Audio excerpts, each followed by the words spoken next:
Bien.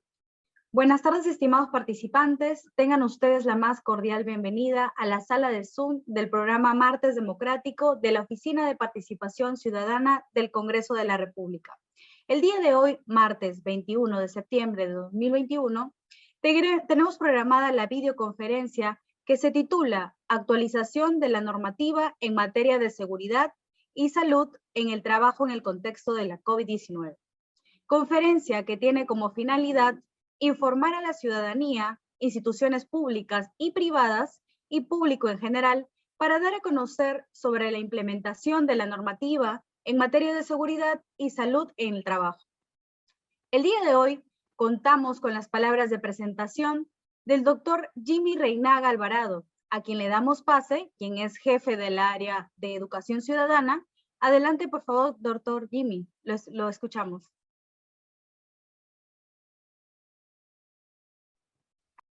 Bien. Adelante, doctor Jimmy. Buenas noches. Muy buenas noches. Gracias, Diana. Gracias también a todos nuestros ciudadanos que nos acompañan cada martes democrático. El día de hoy estamos comenzando la actividad con sala llena, al tope, no entra ni un ciudadano más, 300 ciudadanos en la sala.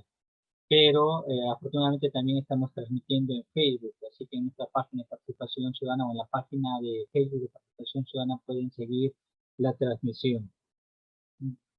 Quisiera comenzar primero a nombre de la primera vicepresidenta del Congreso de la República, la congresista Lady Mercedes Ramón Soriano, y a nombre del jefe de la Oficina de Participación Ciudadana, el doctor Jorge González Sore, dándoles la bienvenida.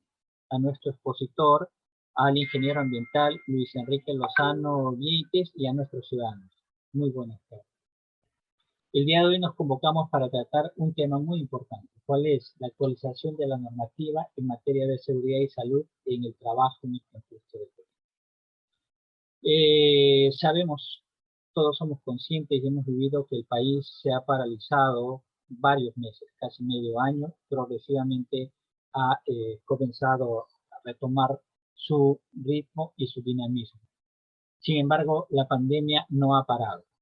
Es cierto que hemos dado pasos fundamentales en cuanto a la vacuna. Ahora estamos vacunando a los jóvenes de entre los 20 y los 30 años. Eso es bastante notable y esperamos que para fin de año se hayan vacunado a la población menor de tal suerte que se pueda comenzar el año escolar con clases presenciales. Pero ello no significa que la pandemia haya desaparecido. Creo que muchos hemos escuchado la frase de la pandemia o el COVID ha venido para quedarse. En este sentido, creo que es un factor que permanece, que continúa, y no obstante de que estemos vacunados, tenemos que guardar los protocolos y los cuidados del caso. Y más aún, si el país tiene que continuar. En la vida, el trabajo es algo que fundamenta o que sustenta no solamente a nuestras familias, no solamente a nuestros centros laborales, sino también al país entero. En este sentido, el país no puede parar. Entre el inicio de la pandemia y el día de hoy, evidentemente han habido transformaciones. De hecho, si salimos a la calle, podemos ver que casi estamos retornando a la normalidad. Si vemos el tráfico, si vemos la construcción y algunos negocios que están funcionando como lo venían haciendo antes, con algunas restricciones. En este sentido, la legislación, en este sentido, la regulación y el quehacer del Estado para garantizar la seguridad de los peruanos tiene que adecuarse, tiene que ayornarse, tiene que actualizarse. Y en ese sentido, el día de hoy tenemos la presencia de este especialista que nos va a decir cómo se ha actualizado el tema, cómo se ha actualizado la normatividad, porque evidentemente existen preguntas, existen cuestionamientos, existen interrogantes, inseguridades y preocupaciones por parte de la población para saber cómo se debe hacer en determinados casos. Por ejemplo, ¿qué pasa si un empleado viene a trabajar con síntomas de COVID? ¿O qué debe hacerse, por ejemplo, si un empleado tiene COVID confirmado o presunto? O, por ejemplo, si los empleados han estado expuestos al virus pero no presentan síntomas, ¿se debe permitir que trabajen? ¿Qué se debe hacer si si nos enteramos varios días después, luego de que un empleado que haya trabajado, se le diagnosticó COVID. Y bueno, y así sucesivamente podrán surgir otras preguntas, ¿no? Por ejemplo, los cines se están abriendo, por ejemplo, las actividades masivas, tipo conciertos, o los museos, por ejemplo, están atendiendo, y cómo es que debemos eh, reaccionar o actuar en este tipo de circunstancias. Tanto empleadores como trabajadores tenemos una amplia responsabilidad para saber cómo protegernos y cómo proteger a nuestro entorno, a nuestras familias y quienes dependen en nuestro ámbito laboral, quienes tienen cargos de responsabilidad o de jefatura. Así que yo estoy seguro que al finalizar vamos a poder encontrar muchas respuestas, y si tenemos pues de la mano un especialista como es el ingeniero Luis Enrique Lozano, que es muy bien entendido en estos temas. Así que, estimados ciudadanos, conforme vayan dándose la exposición, les invito a través del chat a formular sus preguntas precisas y cortas, a fin de que al finalizar nuestro expositor pueda darse el tiempo para poder desarrollarlos. Así que sin más, bienvenidos, y comenzamos con el programa para el martes 28 de septiembre. Gracias, Diana. Muchísimas gracias, doctor Jimmy Reinaga, por sus palabras. A continuación contamos como expositor e invitado a Luis Enrique Lozano Vieites, quien es ingeniero ambiental y de recursos naturales de la Universidad Nacional del Callao. A continuación damos pase a la videoconferencia con el ingeniero Luis Enrique, quien es ingeniero ambiental y de recursos naturales de la Universidad Nacional del Callao, con grado académico de maestro en gestión ambiental, expedido por la Universidad Nacional Federico Villarreal, profesional con amplia experiencia en gestión de seguridad, salud ocupacional y medio ambiente en diversas organizaciones. Actualmente es especialista en seguridad y salud en el trabajo, de la Dirección de Promoción y Protección de los Derechos Fundamentales, y de Seguridad y Salud en el Trabajo y Promoción del Empleo. Así que, estimados participantes, démosle la bienvenida al ingeniero Luis Lozano Vieites. Adelante, por favor. Buenas noches. Buenas noches con todos, ¿cómo están? Bien, un gusto estar aquí nuevamente en el espacio de Martes Democrático. Voy a proceder a compartir mi pantalla un minuto, por favor. El día de hoy, bueno, vamos a tocar un tema sobre todo importante, que es de la actualización de la normativa en materia de seguridad y salud en el trabajo. Sobre todo, bueno, pues teniendo en cuenta que tanto nuestra ley como el reglamento de la ley de seguridad y salud en el trabajo ha tenido modificaciones, y es importante, ¿no?, que todo empleador, todo trabajador, todo miembro del Comité de Seguridad y Salud en el Trabajo o supervisor de seguridad conozca de este tema y se trate de velar por este cumplimiento en el contexto, como ya decía el doctor Jimmy Reina, que ya nos encontramos, ¿no? O sea, en tiempos donde tenemos que reconocer que el mundo ha cambiado, producto de la pandemia, y que tenemos que tener en cuenta. Bien, voy a tratar de mantener mi cámara apagada para evitar inconvenientes. Bien, comenzamos. Bien, todos tenemos que seguir sumando en la prevención de la COVID-19 en nuestro ambiente de trabajo. ¿Ok? La COVID-19 conocemos que tiene sus variantes y que cada vez más tenemos que tomar acciones tanto en la vigilancia, tanto en la prevención y control de nuestros ambientes de trabajo. ¿Correcto? En ese sentido, hay una responsabilidad del Estado, sin duda alguna, que la conocemos mayormente, pero no podemos dejar de lado la responsabilidad personal que tenemos, por supuesto, como trabajadores en ese sentido. Muy bien. Nuestra ley de seguridad y salud del trabajo nos hace mención en líneas generales de que las organizaciones, tanto públicas como privadas, deben de implementar un sistema de gestión de seguridad y salud en el trabajo. ¿Ok? en torno a ello, inclusive nosotros en esta semana estamos organizando una semana de derechos fundamentales y de seguridad que empezó el día de ayer. Y aún hay consultas sobre todo de cómo funciona el sistema de gestión. Y es que no hay que pensar una cosa, no hay que pensar de que porque está presente la COVID-19 ya el sistema de gestión se queda de lado. No es así.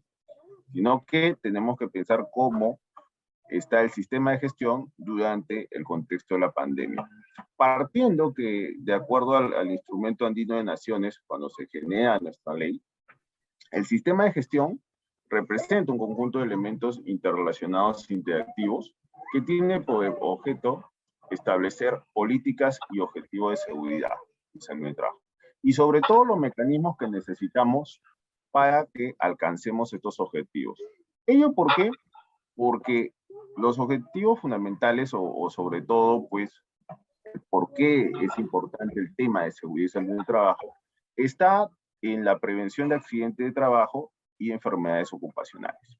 ¿Ok? Entonces, ningún empleador puede decir, bueno, pues acá en mi empresa, acá en mi entidad, yo tengo 1 o 2 trabajadores, no va a ocurrir accidente de trabajo ni enfermedades, porque eso no es cierto. O sea, va a haber esa probabilidad de ocurrencia. Y en ese sentido, todos tenemos que sumar siempre esfuerzos para poder alcanzar estos objetivos, ¿ya? Sobre todo en torno, pues, a mejorar la calidad de vida de nuestros trabajadores, ¿ya? Porque la idea es que cuando ingresemos a un trabajo, pues, salgamos sin daños, ¿no? O si es que salimos con daños, que sean daños demasiado mínimos, ¿no? Esa es la idea, no se trata de ingresar a un trabajo y salir con daños muy serios. Entonces, tenemos presente también al Comité de Seguridad y Salud del Trabajo. Este órgano consultivo que es importantísimo que se presente en todo tipo de organización, pública o privada, ¿ok? En donde se debe formar cuando existen más de 20 trabajadores en la planilla, ¿correcto? Entonces, de por sí, si es que estamos en una organización en donde se supera a los 20 trabajadores en la planilla, ¿qué tanto está funcionando este comité de seguridad? Donde, como podemos ver en la definición del reglamento de la Ley de Seguridad y Salud de Trabajo, en síntesis, va a ser un órgano que va a ser vigilante del cumplimiento de disposiciones de seguridad y salud de trabajo. Entonces, nosotros debemos preguntarnos, ¿no? Si existe un comité de seguridad, y si sobre todo, bueno, pues, cómo están las funciones y competencias de nuestro comité. Podemos ver ahí 6 personas, entonces, ¿qué quiere decir ahí? Que 3 son representantes del empleador y 3 son representantes de los trabajadores. Por eso que viene a ser un órgano bipartito y paritario. En organizaciones en donde hay menos de 20 trabajadores, debe de contarse con un supervisor de seguridad y salud en el trabajo. Muy bien. Entonces, para muchos trabajadores que de repente aquí son de empresas, tenemos aquí esta norma que es la Resolución Ministerial 260-2016-TR, la que hace mención que el empleador, todo empleador que tenga, sea miembros del comité o supervisores de seguridad, debe de hacer que los mismos se incorporen a lo que se llama ¿ok? Debe hacer lo posible para que se incorporen al T-registro. ¿Ah? Entonces, sobre todo teniendo en cuenta que el mandato del comité es 1 año como mínimo y 2 años como máximo. Acá como consejo, aunque esto no es aplicable en entidades públicas, pero sí en empresas, es que puedan conversar con los contadores de su respectiva empresa, sea el contador de servicios o de la planilla, para saber si los miembros del comité o supervisor de seguridad están en el T-registro, porque finalmente este T-registro de la SUNAT llega al Ministerio de Trabajo y se sabe que empresas a nivel de nuestro país, a nivel de nuestras regiones, cuentan con comité o supervisor de seguridad. El no hacer este registro sí conlleva a una falta de nuestros amigos de la Superintendencia Nacional de Fiscalización Laboral, quien es SUNAFIL. ¿Ok? Nosotros en el Consejo Regional de Seguridad y Salud en el Trabajo de Lima Metropolitana siempre buscamos hacer la promoción y la difusión respectiva en seguridad y trabajo en nuestra región. Y en ese sentido también tenemos que ponernos a pensar cuál es la relación del sistema con respecto a la COVID-19. Y sabemos que, si bien es cierto, habrá una cantidad de normas, dos de las cuales de momento quiero resaltar, que es la resolución ministerial CO55-2020, que se puede consultar, que es una guía de prevención de riesgo para contagio. Y sobre todo se mantiene vigente la resolución ministerial 972-2020 del MISA, que nos habla de lineamientos para la vigilancia, prevención y control de la salud de los trabajadores con riesgo de exposición a la COVID-19. En esta norma se brinda lineamientos y se exige que las empresas que tengan de 5 trabajadores a más cuenten con un plan para la vigilancia, prevención y control de COVID-19 en el trabajo. Esta resolución que el año pasado tuvo bastantes cambios y finalmente se llegó a la 972 por parte de nuestros amigos del MISA, es importante tener en cuenta en cuanto al cumplimiento de protocolos de bioseguridad. ¿Ok? De manera internacional, bueno, el otro día en nuestro consejo llegó a exponer una persona sobre una norma internacional, la he colocado en el chat, que es la ISO 45005 en su versión 2020, ¿no?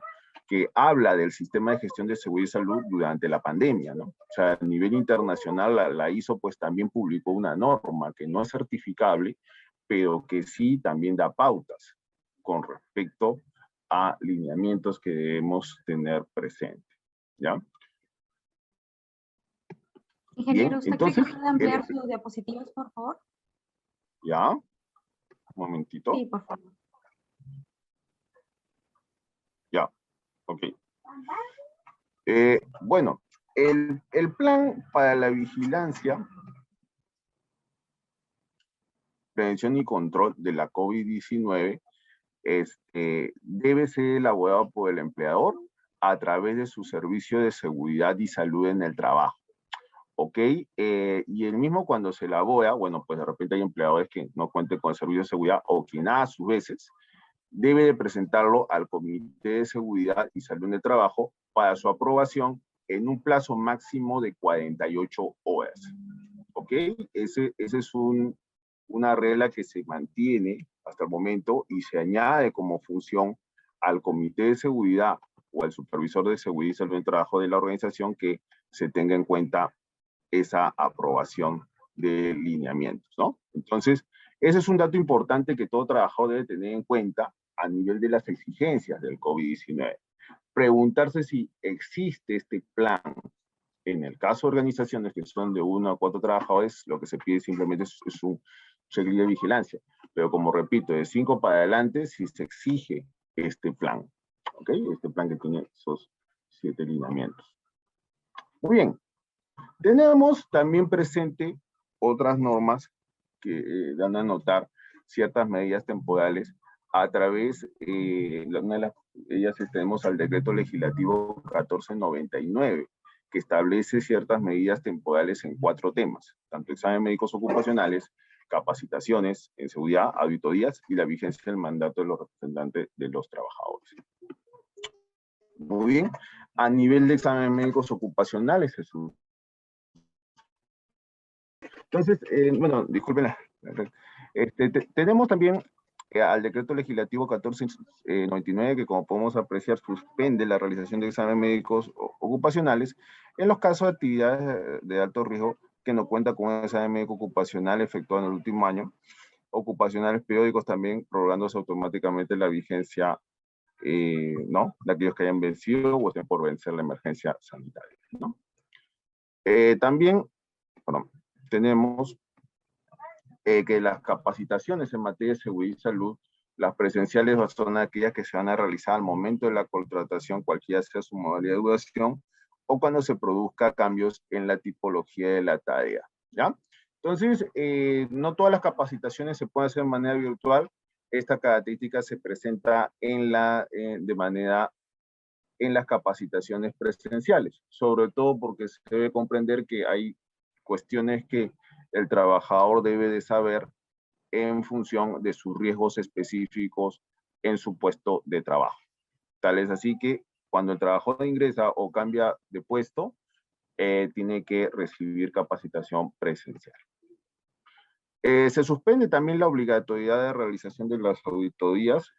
Durante la emergencia sanitaria se suspende, y en donde, bueno, de culminarse la emergencia sanitaria, recién se hace mención que se pueden reactivar las auditorías de seguridad.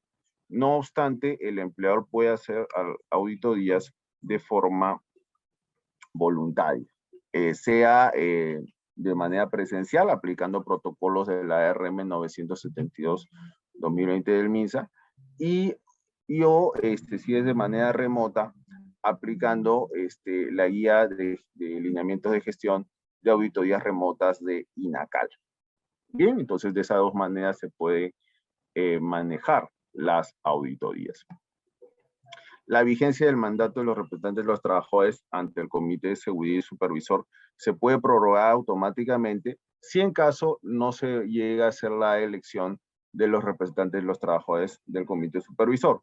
Sin embargo, esto es superado por el Decreto Supremo 001-2021-TR, que sí permite hacer elecciones, sea de manera presencial o sea de manera virtual en el caso del Comité Supervisor. Muy bien. También tenemos a los alcances del Decreto de Urgencia 026-2020, en la cual establece ciertas medidas temporales con respecto a medidas que se aplican en el sector privado, sobre todo teniendo en cuenta la guía para la aplicación del trabajo remoto, ¿no? Donde se proporciona información primordial con respecto a los empleadores. Teniendo presente esta aplicación de los artículos del 16 al 23 en cuanto a trabajo remoto, donde se cambia el lugar de la prestación de servicios, se informa a los trabajadores sobre las condiciones de seguridad y salud. También equipos y medios necesarios pueden ser proporcionados por el empleador, no es una obligación, bueno, salvo que fuese un tema de teletrabajo, y obligatorio para trabajadores que están en grupo de riesgo, ¿no? Acá sabemos que a nivel de trabajo remoto existen muchos riesgos referidos a factores de riesgo disergonómicos y, por supuesto, los cuidados de salud mental que podemos tener presente aquí, ¿no? Entonces, a nivel de trabajo remoto, a muchos trabajadores ha podido afectar el tema de confinamiento, ¿no? Muchos trabajadores inclusive habrán tenido dolencias a nivel del síndrome de túnel carpiano, cerca de la muñeca, algunas cervicalgias y también lumbalgias que se pueden haber presentado. ¿Correcto? Bien, tenemos también alcances del Decreto Supremo 001-2021-TR, que lo que hace es también modificar diversos artículos del reglamento de la Ley de Seguridad y Salud en el Trabajo, ¿no? O sea, del Decreto Supremo 005-2012-TR. Destacando que aparece como exigencia el Plan Anual de Seguridad y Salud en el Trabajo, el plan que lo que hace es describir cómo funciona el sistema de gestión de seguridad y salud, y también se modifica, ¿no? Lo resaltante de esto es que se modifica las funciones del Comité de Seguridad y Salud en el Trabajo, ¿ok? De lo que antes de repente no es una exigencia, el Plan Anual de Seguridad y Salud en el Trabajo ahora sí lo es. Y el plan hace un momento que mencioné de vigilancia, prevención y control de la COVID-19 en el trabajo va a ser parte, ¿no? Del Plan Anual de Seguridad y Salud. Bien, entonces, entre las muchas funciones que tiene el comité es que sobre todo va a conocer documentos relativos en cuanto al cumplimiento del servicio de seguridad. También ya no solo está la aprobación del programa anual de seguridad, ¿no? O del plan anual de capacitaciones, sino que el comité ya en este decreto supremo vigila y hace seguimiento al mismo. También, por supuesto, está la participación en la elaboración de políticas, planes y programas, pero en ese sentido ya se invoca que el comité haga seguimiento, ¿no? Por ejemplo, si es que se programan inspecciones que son de carácter inopinado y planificado, ver si es que en el tiempo se han dado, y si no se han dado, ¿qué es lo que pasó? Igual si es que sabemos que tenemos la exigencia de las 4 capacitaciones al año, el por qué, si es que tuvo en cuenta en el plan anual de capacitaciones, y si no, qué es lo que pasó, ¿no? Ya no solo el comité va a aprobar, sino conoce y da seguimiento a esos documentos importantes que son parte del sistema de gestión. De ahí que, es más, el trabajador, como nos hacen mención constantemente los amigos de sindicatos, de centrales, sea de la CUT, CGTP, ¿no? La CAT, la CTP también, el trabajador en síntesis tiene que estar empoderado acá, sobre todo para conocer sus reales funciones como comité. Acá inclusive se habla de promover el inicio de la relación laboral, inducciones, capacitaciones y entrenamiento, ¿no? Porque de repente hay organizaciones que quizás no han hecho la inducción o capacitación de entrenamiento a sus trabajadores, ¿no? La vigilancia del cumplimiento de normas internas, la promoción de que los trabajadores estén informados, tanto de reglamentos, instrucciones, especificaciones, avisos, la promoción del compromiso y participación activa de los trabajadores. Y también el Comité de Seguridad va a campo, porque tiene que hacer inspecciones internas de seguridad y salud en el trabajo, como podemos a bien apreciar. ¿Ok? Tenemos esas funciones en cuanto a esa promoción de seguridad. Yo como trabajador puedo decirle a los miembros del comité, hacer un escrito, por ejemplo, decirles, ¿no? No se están renovando las mascarillas, sobre todo para la protección ante COVID-19, o de repente mi ropa de trabajo no está siendo renovada. ¿Ok? Entonces el comité me tiene que escuchar a mí por ser yo trabajador. Entonces, por eso que acá el comité tiene que promover esa participación activa de los trabajadores, escuchar esas sugerencias, pero vinculantes a seguridad, ¿ya? Acá no se ven temas disculpen, de planilla, si pagaron a tiempo, si mereces ascender, acá no hay ese tema. Acá se ve tema netamente vinculante a la gestión preventiva, ¿ya? O sea, no podemos mezclar, ojo, el tema de orden sociolaboral con el tema de seguridad y salud en el trabajo. Hay que tener en cuenta ello, ¿no? De ahí también el comité va a tener su real importancia en la investigación de eventos de accidentes y de enfermedades, y no solamente eso, sino que debe velar que estos eventos no se repitan, ¿no? Lógicamente hacer las recomendaciones respectivas para la mejora de los ambientes de trabajo, ¿ya? Porque si un trabajador se cae de las escaleras, ¿ya? Si se cae de una escalera sin baranda, pues no es la idea de que venga otro trabajador y se caiga también de esa misma escalera sin baranda. Entonces hay un aumento en la prevención que tenemos que tener presente. También está, por supuesto, la revisión de estadísticas en coordinación con el Servicio de Seguridad, colaborar con los servicios médicos y supervisar los servicios de seguridad y salud en el trabajo. Dos cosas importantes que es, sobre todo, cómo el Comité de Seguridad va a coordinar con el área de seguridad, ¿ok? Porque de repente si en nuestra organización hay un área de seguridad establecida, que para la ley se le llama Servicio de Seguridad y Salud de Trabajo, ¿cómo es esa coordinación? Porque no se trata que el comité vaya por su lado y el servicio por el otro, no, no, no. Eso acá no debe citarse en ese sentido, ¿ya? Ver cómo están articulados los dos, sobre todo, en sus funciones. Claro, el área de seguridad va a estar más a cargo de la implementación del sistema, va a tener un presupuesto, pero tiene que rendir cuentas o sobre todo, pues, coordinar actividades con el comité, ¿ya? Ninguna organización es un hospital tampoco, y pues no quiere decir que no se colabore con servicios médicos y de primeros auxilios, porque desde algo básico, el trabajador tiene que saber que si es que ocurre un accidente de trabajo o no, o enfermedad, qué es lo que la organización va a realizar. Por ejemplo, yo les invito a revisar cómo está el seguro complementario de trabajo de riesgo de sus organizaciones. ¿Ok? Si es que el mismo está activo para muchos trabajadores. ¿Ok?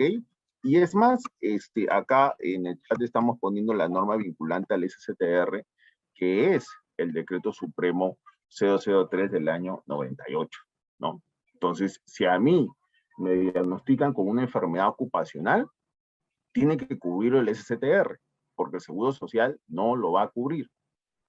¿Ok? Si me diagnostican con accidente de trabajo, tiene que cubrir el STR.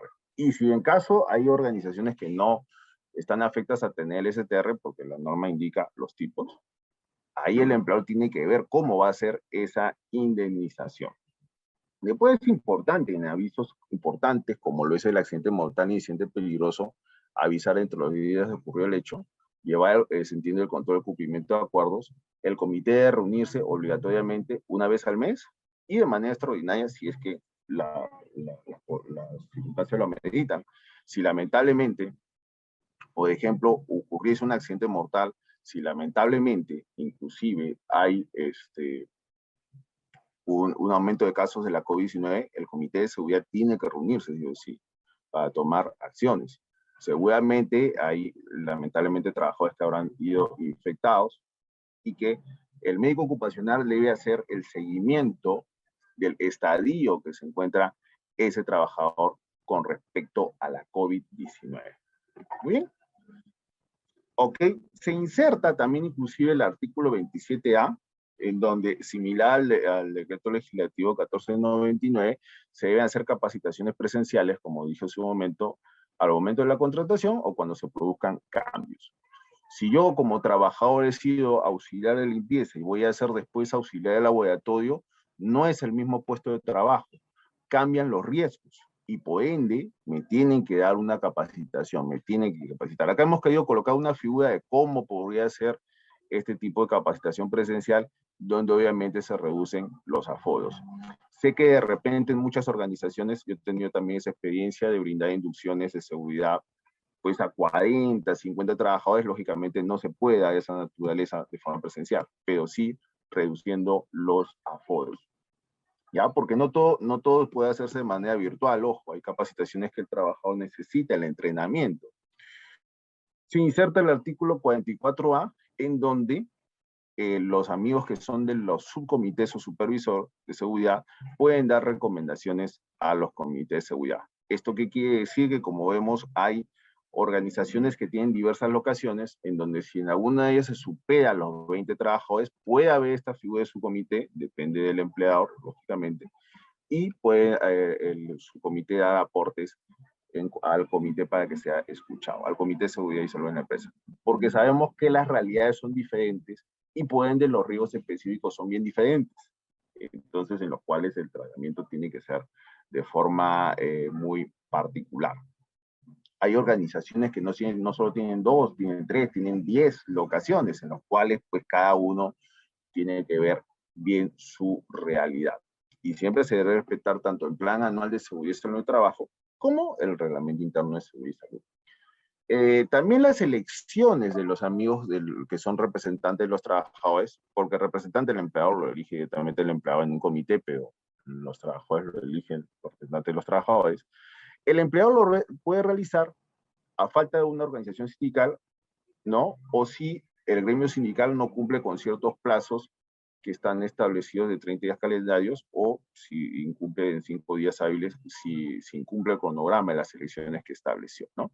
Entonces, eso es muy importante para los amigos de los sindicatos. Bueno, obviamente se da también antes que nada las elecciones que puedan darse de forma presencial y no presencial, y el personal de dirección y confianza no participa, ¿no? No participa, no puede votar. Entonces, los amigos que son de los sindicatos de este espacio les convocamos, ¿no? A que revisen bien la norma, porque tampoco no quiere decir porque yo soy del sindicato, bueno, cuando yo deseo realizo las elecciones de los representantes de los trabajos y ya veo, no es así. Si incumples con ese plazo, el empleador automáticamente realiza las elecciones para los representantes de los trabajadores. ¿Ya? No es que al sindicato se le vaya a multar, no, pero se le quita esa potestad. Hay que tener mucho cuidado en ese sentido, y de la mano como complemento, por supuesto, ayuda a que los trabajadores puedan hacer las votaciones sin problema, porque de repente podría haber casos de que las votaciones, de que el trabajador, bueno, no sepa votar respectivamente, ¿no? También este conflicto que había con respecto al presidente y secretario, cuando no se llega a un consenso, dentro de 2 sesiones sucesivas, porque en la primera sesión, cuando se instala el comité de seguridad, debe definirse quién es el presidente y secretario. Nosotros por ahí habremos escuchado desde un comité de vaso de leche, un comité de más nivel de lucha contra la tuberculosis, siempre hay un presidente y secretario que van a direccionar todo comité. Acá es la misma figura, ¿no? Entonces, desde que se instala el comité, correcto, y no se sabe quién va a ser presidente y secretario, ¿no? O no se llega a un acuerdo, a un consenso, se tiene 2 sesiones sucesivas para elegir quién va a ser presidente y secretario. Ya se hace una votación, quien ocupa la mayor cantidad de votos va a ser presidente y el menor va a ser secretario. Ocupa la secretaría técnica automáticamente. Bien, es importante que el médico ocupacional informe, bueno, los casos particulares de la evaluación médica ocupacional, tanto en evaluaciones físicas y psíquicas que corresponden, y en los casos de evaluación médica de retiro, ¿no? Entonces, donde él tiene que informar sobre los resultados y los informes de acuerdo a la vigilancia de la salud. Recordemos que tenemos que tener presente que todo médico ocupacional va a resaltar en su labor respecto de la vigilancia, respecto a ese seguimiento que debe hacer caso por caso a cada trabajador. Asimismo, llenado la ficha sintomatológica y la declaración jurada que debe llenar el trabajador respecto a la COVID-19. Bien, entonces el médico ocupacional tiene que informar, sumado a que las mediciones que puedan hacerse vinculantes, sea agentes químicos, físicos, biológicos, factores bioeconómicos, deben ser expuestas ante el Comité de Seguridad. Miren qué interesante es eso también, ¿no? Porque, a ver, si en mi empresa, a ver, o en entidad pública, se genera bastante ruido, el ruido debe estar dentro del nivel de 85 decibeles, de acuerdo a lo que establece la resolución ministerial 3075/2008-TR. 85 decibeles en 8 horas, entonces, debemos conocer esos resultados, ¿no? Entonces, no se trata que la organización realice esa evaluación cualitativa o cuantitativa y no sepa el comité, ¿no? Y a veces pasaba que se hacía este monitoreo y el comité no estaba ni enterado. Entonces ya automáticamente tiene que informarse al comité sobre esos resultados y qué acciones el empleador va a tomar frente a ellos. De ahí exhortar a que en las organizaciones también se realicen mediciones en cuanto a factores de riesgo visoergonómicos o psicosociales. Bien, también la disposición complementaria final de la obligación de entregar los resultados de examen médico se rige a la Ley General de Salud. Si en caso hay trabajadores que no desean someterse a un examen médico ocupacional, están en su derecho, ¿no? Si de repente un trabajador, vamos a suponer que está a punto de retirarse, no quiere someterse, está en su derecho, pero la organización tiene que informar al trabajador de ello, ¿bien? O sea, para evitar responsabilidades, ¿no? Por supuesto, habrán trabajadores que no querrán someterse a prueba de la COVID-19 o a exámenes médicos cuando están trabajando. Entonces, si están trabajando y no quieren someterse, el empleador tiene el derecho de aplicar lo correspondiente en su reglamento interno de trabajo que está aprobado por el ministerio para la sanción respectiva, ¿ya? Porque no es tampoco que, bueno, yo soy trabajador y si quiero no me someto, ya me explican de qué trata el examen médico y si quiero me hago el examen, si no, no. Si no quieres y estás trabajando, te puede caer una sanción administrativa. Muy bien.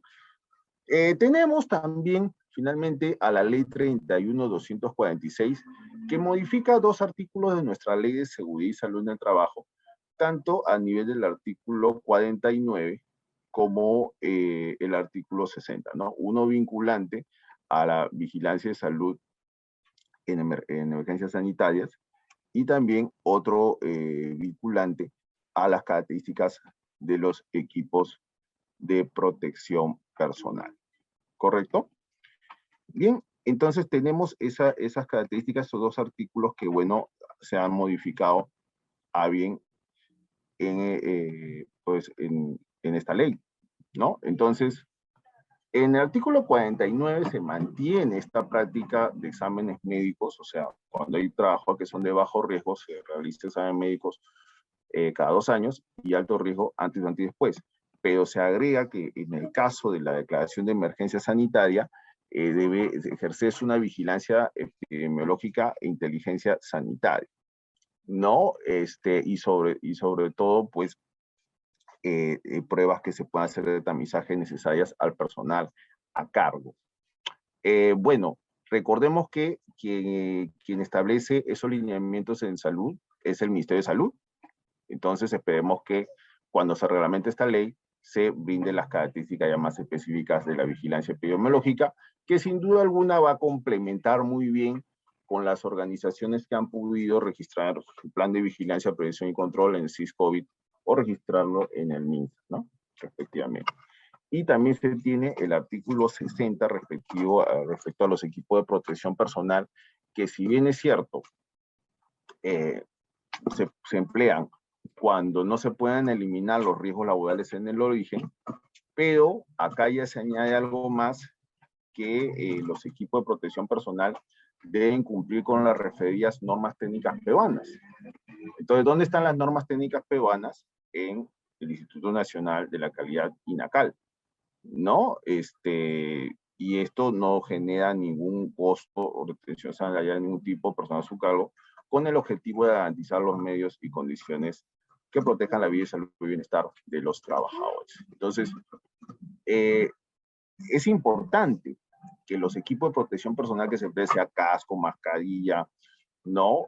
Guantes, sean de calidad, ¿ok? Porque si no, como dice el dicho, lo barato va a salir bastante caro aquí, y de eso no se trata acá tampoco, ¿ok? Entonces siempre como recomendación es que cuando los que sabemos, pues no, los que hemos adquirido inicialmente equipo de protección personal, sabemos que en seguridad se adquirieron en una ferretería, ¿no?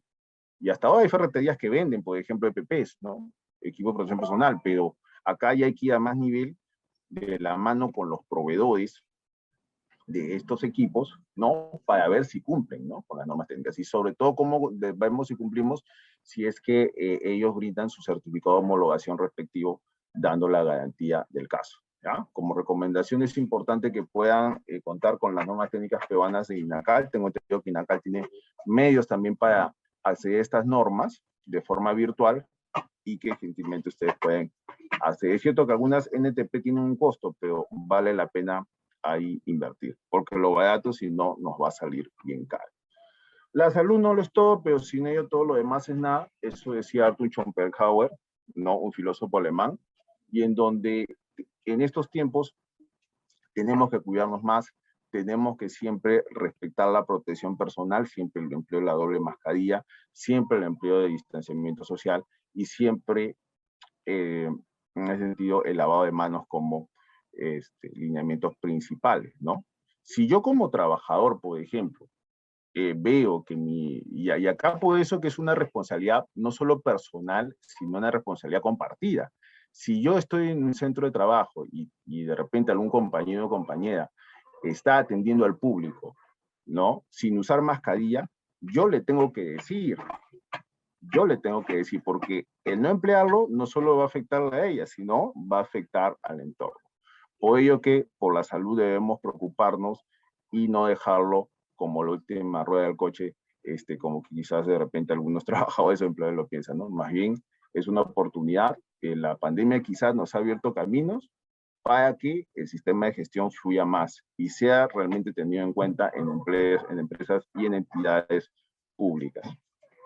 Muy bien, ello es lo que quería compartir el día de hoy con ustedes, y quedo atento para las preguntas de rigor que deseen hacerme, por favor. Muchísimas gracias. Muchísimas gracias, ingeniero Luis Enrique. Ha sido una excelente ponencia. Bien, Gracias. estimados participantes, muchísimas gracias.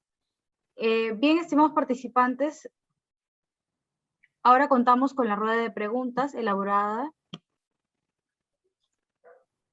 Vamos a darle pase al ingeniero Luis Enrique Lozano, por favor, para responder a esta pregunta. En caso que un trabajador sea dado de alta por COVID para el ingreso a la empresa, ¿debe pasar por un proceso? Sí, en caso, es un tema de reincorporación, ¿no? Más que de regreso, de reincorporación, que sí está contemplado en la vigilancia, en el plan que mencioné, y que en ese sentido el médico ocupacional o profesional de la salud encargado debe de hacer las pruebas de tamizaje necesarias, ¿no? Lo bueno que en la norma sí se pide en su anexo 1 las características que deben tener los profesionales de salud, sea licenciado en enfermería, médico ocupacional, ¿no? Sobre todo lo interesante es que se pide inclusive que cuenten con maestrías vinculantes a salud ocupacional y ambiental, ¿no? Sí. Bien. Tenemos otra pregunta. Ingeniero, le pediría por favor que prenda su cámara. Sí, claro. Muchísimas gracias. Tenemos otra pregunta. ¿Cuál es el número de representantes del Comité de Seguridad y Salud en el trabajo para una organización que cuenta con 3.500 trabajadores? Si llegase, buena pregunta, si llegase 3.500 trabajadores, sí, el número tendría que ser más, digamos, por lo menos personas. O sea, es decir, 6 trabajadores que sean del empleador y 6 trabajadores de representantes de los trabajadores, ¿no? Ellos titulares y a la vez 12, por lo menos otros 12 suplentes. O sea, por lo menos estaremos hablando de 24 en total. 12 titulares y 12 suplentes. Sí. Bien. Y de Ernesto James Salamanca Higgins, para todos, si el empleador en el sector público no hace cumplir los acuerdos en el seno del Comité de Seguridad en el Trabajo, ¿quién se encarga que el empleador cumpla con esos compromisos? Mira, buena pregunta. Ahora último puedo sí comentar que la Autoridad Nacional del Servicio Civil, que es quien es Servir, que es parte del Ministerio de Trabajo, tenemos entendido que está haciendo supervisiones. Nosotros en nuestro Consejo Regional de Seguridad y Salud de Trabajo en la Metropolitana, ahí está, bueno, luego, sí hemos tenido reuniones con ellos y tenemos entendido que están haciendo supervisiones. Yo recomendaría de que puedan contactarse con Servir, sobre todo en su unidad de supervisión, para que en todo caso puedan programar alguna visita inopinada, ¿no? Que Servir pueda ir para ver ese tema en particular y puede indagar cuestiones sobre el comité para que pueda pronunciarse. Sí. Bien. Tenemos también una pregunta de un participante dentro de nuestra videoconferencia, de Wilfredo Villa. ¿Qué instituciones regulan, supervisan y verifican que las instituciones públicas cumplan con las normas sobre trabajo remoto en trabajadores de riesgo a pesar de existir condiciones laborales? Sí, en cuanto al trabajo remoto teníamos al decreto de urgencia que hemos mencionado.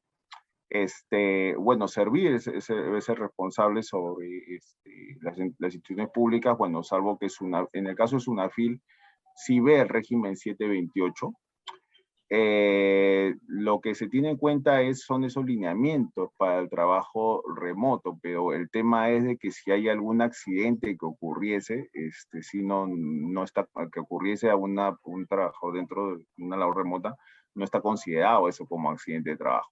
Ello hay que tenerlo muy presente. No obstante, sí es importante que toda entidad pública siempre informe sobre las condiciones de seguridad, ¿no? Ver qué tanto de repente haya empleadores que sí proporcionen, ¿no? O sea, por ejemplo, si es que se puede proporcionar una silla ergonómica, un mousepad ergonómico, o algún equipo que el trabajador necesite para sus funciones, ¿no? De manera remota. Bien, tenemos otra pregunta de nuestra querida Isabel Nancy Aguilar Díaz. Ella nos pregunta cómo debe actuar el presidente del comité cuando los representantes del empleador no asisten a la reunión mensual de manera reiterada. Bueno, a ver, si no hubiese una asistencia de manera reiterada, para empezar, no pudiese haber quórum y por ende no se pueden llevar a cabo las reuniones. Entonces yo sugeriría que ahí hay un compromiso serio, haya un conversatorio. A veces es difícil, si bien es cierto, entre representantes de empleadores y trabajadores, pero primero llega una conversación de esa falta de asistencia.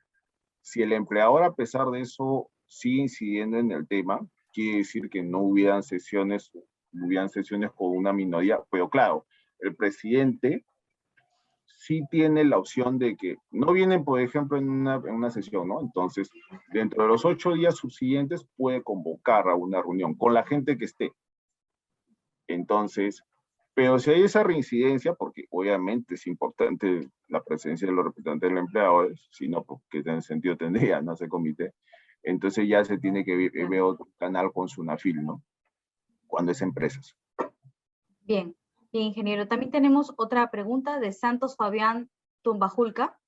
Él nos comenta, si un trabajador se contagia en la entidad con COVID-19 y muere, ¿qué derechos laborales le corresponden a su familia? Mire, a ver, lo que pasa es que si en caso fallece, a ver, el hecho de determinar, ojo, si se contagió en la organización, en realidad es todo un tema, porque este es un virus que es comunitario, que tiene la capacidad de incorporar las células de su propio ARN, ¿no? Entonces, hay que entender algo acá, que el profesional de la salud a cargo de la organización tiene que ser el responsable de decir que si se contagió en la organización, determinar ello, ojo, en primera instancia. ¿Ok? Y si eso se determina, ya correspondería una indemnización para la familia de por sí, pero declarándose que sí ha sido enfermedad. Porque sí, la COVID-19 se puede declarar como enfermedad ocupacional, pero para profesionales de la salud, no para otro tipo de trabajadores. ¿Por qué? Porque los profesionales de salud sí atienden pues, pacientes con COVID-19, pero en otro tipo de trabajo ahí sí es el tema que no está tipificado, la OIT no lo ha tipificado como enfermedad ocupacional, ¿ya? Pero sí correspondía una indemnización que sí debe estar a cargo entre el empleado y su NAFIL, ¿no? Para ver el monto ya más preciso. Bien. También tenemos otra pregunta de Juan Carlos Martel Quispe. Ante un accidente de trabajo, si el empleador no activa el SCTR, ¿qué medidas debemos tomar, ingeniero? Si no activa el SCTR, ahí hay serios problemas, ¿no? Porque si el empleador no está activando, no activa el SCTR como tal, en realidad, bueno, también acá una pregunta, entonces, ¿para qué contaría con el SCTR, no? O sea, si el empleador, sea que le corresponde tener el STR o que lo tenga por propia voluntad, porque si yo soy empleador también de repente no me corresponde tener el STR, pero yo voluntariamente lo opto, entonces no vamos a tener una aplicación real de la cobertura.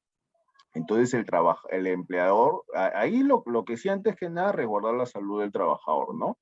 El trabajador tendría que resguardar su salud, de repente es cierto que hay trabajadores que se habrán atendido por su cuenta, y en realidad esos costos debe asumirlo el empleador, esos costos en la atención médica hasta la recuperación del trabajador. Y no solamente esa falta, sino que habría una negativa o una negación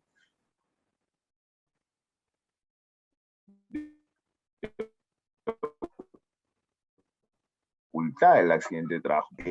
Cuando el trabajador se atienda en cualquier hospital, centro de clínica, ¿no? Y se atienda por accidente de trabajo, es ese centro médico asistencial quien debe notificar al Ministerio de Trabajo. Entonces ahí el empleador estaría generando una negación del accidente. Y hay cosas, como dice el dicho, que no se pueden tapar con un dedo. Si hay esa figura, entonces sí puede ser un motivo de denuncia bien seria y una falta bien grave. Imaginemos si alguien ocultase un accidente mortal, ¿no? Si un empleador no notifica un accidente mortal como se habrá tenido casos anteriores, hay falta bien seria ahí. Sí. Bien, ingeniero. Y tenemos una última pregunta de nuestro participante Milner. Es una pregunta muy interesante también. ¿Cuál es el procedimiento que toman las empresas de los trabajadores que no desean vacunarse? Que no desean vacunarse. Ay, ay, ay. Ya, buena pregunta, muy buena pregunta. Ya. Bueno, la vacunación no es una, ¿cómo puedo decirlo? No es una obligación propiamente. Aunque quien habla, yo sí a título personal digo, yo sí me he vacunado con las 2 dosis de Sinopharm. Ha sido un reto en realidad para mí, pues está coordinando, ¿no? Bueno, cuando uno sale a veces de la casa, pues no solo sale para vacunarse, sino para hacer otra diligencia de compra para necesidad. Pero bueno, al margen de eso, no es una obligación, pero sí se puede, es importante que el profesional de la salud recabe los datos y solicite la información a los trabajadores de la vacunación. Es decir, hay un link donde uno puede ingresar al MINSA donde dice carnet de vacunación, ¿no? Y sí se le puede pedir a través de un Google Drive que se adjunte esos carnets de vacunación de las personas que sí pues, se han sometido a vacunas de Pfizer o Sinopharm. Eso sí se puede hacer. ¿Para qué? Para que profesionales de la salud, o sea, los encargados de seguridad y salud en el trabajo, por supuesto, tengan conocimiento de qué población trabajadora está protegida y quién no. Ese primer diagnóstico es importante tener en cuenta. Por ejemplo, en nuestra entidad, el Ministerio de Trabajo, lo digo, ¿no? Y al igual que otras entidades, se está haciendo esa recaudación importante y sí está permitiendo ya tomar otro tipo de decisiones, que sí ya marcarían a una sensibilización por parte del Comité de Seguridad, porque igual el Comité de Seguridad es importante que siga haciendo sensibilización de forma virtual, o sea, de forma presencial, si en caso ameritase, ¿no? Entonces, eso sí se puede tomar en cuenta. Bien, muchísimas gracias, ingeniero Luis Enrique Lozano, por su excelente ponencia y también por las respuestas a nuestros queridos participantes de todos los martes democráticos. Para parte final de nuestra videoconferencia, damos pase al señor Sandro Castro Santillán, quien es colaborador del programa Martes Democrático, como palabras de cierre y despedida. Adelante, por favor. La primera vicepresidencia de Participación Ciudadana, agradecemos infinitamente la participación del ingeniero Luis Enrique Lozano, quien es funcionario y especialista del Ministerio de Trabajo, así como también agradecemos la participación de todas las personas que martes a martes nos acompañan.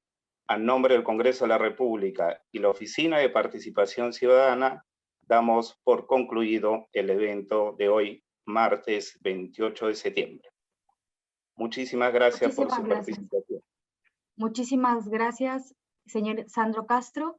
Bien, estimados participantes, la videoconferencia ha concluido. Agradecemos muy especialmente al jefe de la Oficina de Participación Ciudadana, Jorge González, a la congresista Lady Camones, primera vicepresidenta del Congreso de la República, a nuestro jefe de área de Educación Ciudadana, Jimmy Reinaga, al ponente, en este caso, que ha dado una excelente ponencia. Así que, por favor, quisiera invitarlos que activen sus cámaras para poder hacer la despedida y pues tomar la foto de recuerdo. Activen sus cámaras, por favor. Y alcemos la mano derecha para poder dar la despedida y tomarnos una pequeña foto.